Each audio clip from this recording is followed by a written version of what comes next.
નમસ્કાર, આપ જોઈ રહ્યા છો સ્પાર્ક ટુડે ન્યૂઝ। હીરા ઉદ્યોગમાં મંદીને કારણે રત્નકલાકારોની હાલત દિવસે ને દિવસે કફોડી બનતી જઈ રહી છે। કેટલાક રત્નકલાકારો બેરોજગાર બન્યા છે તો કેટલાક રત્નકલાકારોના પગારમાં કાપ થયો છે। કેટલીક જગ્યાએ વેકેશન આપી દેવામાં આવતા રત્નકલાકારોની મુશ્કેલીઓ વધી રહી છે। આ પરિસ્થિતિમાં અત્યાર સુધી કેટલાય રત્નકલાકારોના આત્મહત્યાની ઘટનાઓ સામે આવી છે। એવામાં મુશ્કેલીઓ સામે લડનારા આ રત્નકલાકાર પ્રેરણારૂપ સાબિત થયા છે, જેમણે તકલીફોથી ભાગવાની જગ્યાએ તેની સામે લડવાનો વિકલ્પ પસંદ કરી પોતાનો નાનો એવો વ્યવસાય શરૂ કર્યો છે। અને મહત્વની વાત એ છે કે તેમના નવા સંઘર્ષમાં તેમના પરિવાર પણ ખભેથી ખભો મિલાવીને તેમની સાથે ઊભા છે।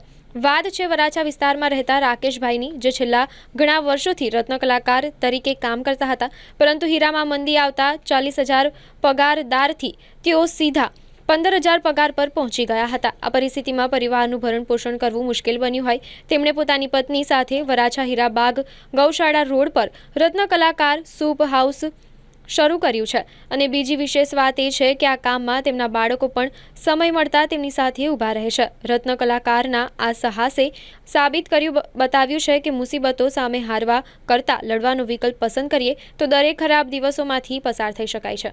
હીરામાં મંદી છે બરાબર, તો કોઈને સુસાઇડ ન કરવી ને પોતાનો બિઝનેસ ચાલુ કરવો। હું તે હીરા ઘસુ માણસ છું। મેં એના હિસાબે મેં રત્નકલાકાર સૂપ હાઉસ ખોલ્યું છે। હું મારા આત્મનિર્ભર બનવા માગું છું। મારે એમાં કામ નહોતું થતું, એના કારણે મારે આ સૂપનું ચાલુ કરવું પડ્યું। પહેલાં 35,000ની સેલેરી હતી, 35,000 થી 38,000ની।